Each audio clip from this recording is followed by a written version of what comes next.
कहते हैं कोई भागवत जी का श्लोक पढ़े तो करोड़ों जन्म के पाप कटते हैं, है ना? किसी ने पूछ दिया महाराज जी और कोई पढ़ा लिखा ही ना हो तो?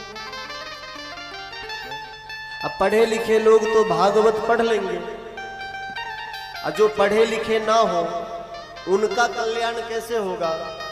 तो श्री व्यास जी कहते हैं, हेम सिंहम युतम चैतद वैष्णवाय ददाति च कृष्णेन सह साजुज्यम स पुमान् लभते ध्रुवम।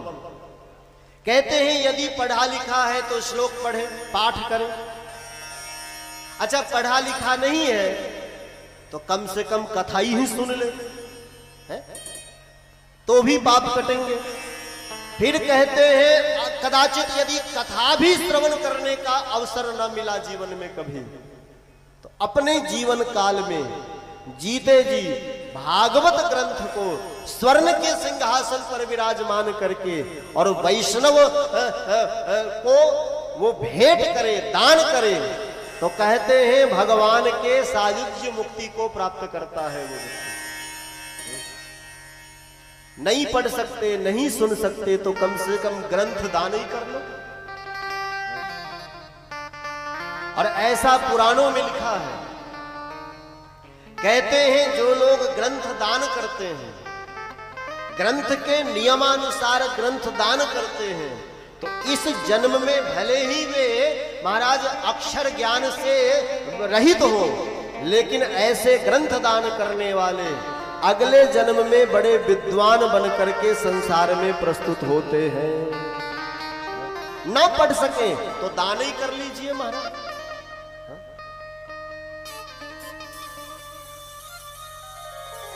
कैसे भी हो भागवत जी से अपने को जोड़ना होगा। कहते हैं कायिक, वाचिक और मानसिक तीनों प्रकार के तापों का भागवत शमन करते हैं। यदि कोई श्रद्धावान व्यक्ति भागवत सुने तो उसका कल्याण तो हो ही जाएगा, और यदि कोई श्रद्धावान नहीं है और मजबूरी में उसने भागवत सुन ली, तो व्यास जी कहते हैं उसका भी कल्याण निश्चित ही भागवत जी कर देते हैं। कैसा? बोले कई लोग होते हैं जिनको कथा वथा अच्छी नहीं लगती, हा? वे लोग कहते हैं महाराज क्या कथा सुनना, क्यों सुने कथा? व्यास जी कहते हैं कई बार उनके पड़ोसी उनको मतलब जबरदस्ती, अरे हम चल रहे तुम भी चलो, और उनको बलात् लेकर कथा में आते हैं। न श्रद्धा होते हुए भी कथा में बैठना पड़ता है? अब आ गए तो भाग तो सकते नहीं, तो 5, 7, 10 मिनट सुन लिया कथा। श्री व्यास जी कहते हैं ऐसे अश्रद्धा युक्त व्यक्ति, श्रद्धाहीन भी भागवत श्रवण से परम पावन हो जाता है।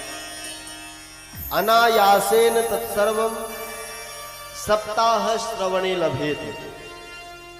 अनायास भाव से भी यदि भागवत सुन लिया तो भागवत जी हमारा कल्याण करते हैं।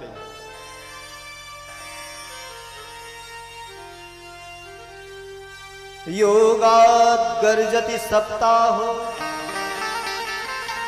ध्याना ज्ञानश्च गर्जति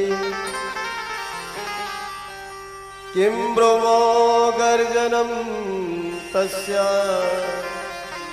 रे रे गर्जते गर्जते। कहते हैं योग, ज्ञान, ध्यान आदि जो नियम है, व्रत, आचार, सदाचार, विचार, ये सब जो नियम है, ये सब गर्जना करके, चित्कार करके बार बार कहते हैं अरे भागवत सुनो, भागवत सुनो, भागवत सुनो।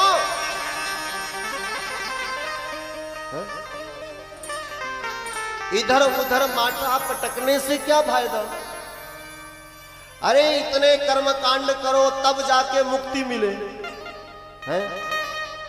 नाक बंद करो, आंख बंद करो, कान बंद करो, पैर ऊपर करो, सर नीचे करो, हैं, उल्टे खड़े हो जाओ, ऐसा करो वैसा करो, इतना कुछ करने के बाद मोक्ष मिलेगा। अच्छा, मिलेगा कि नहीं मिलेगा इसकी गारंटी तो है नहीं।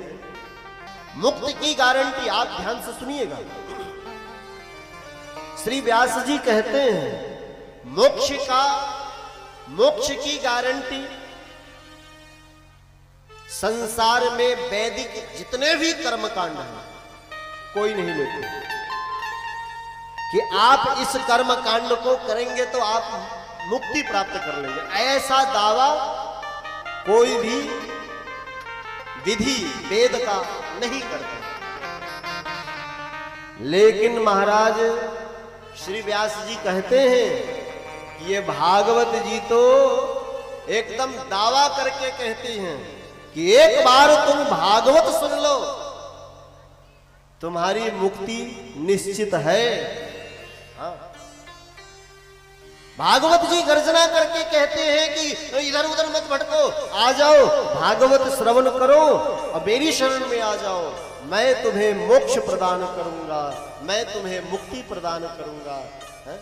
वैसे तो मुक्ति के तमाम साधन, लेकिन किसी साधन में इस बात की गारंटी नहीं है कि मोक्ष मिलेगा ही।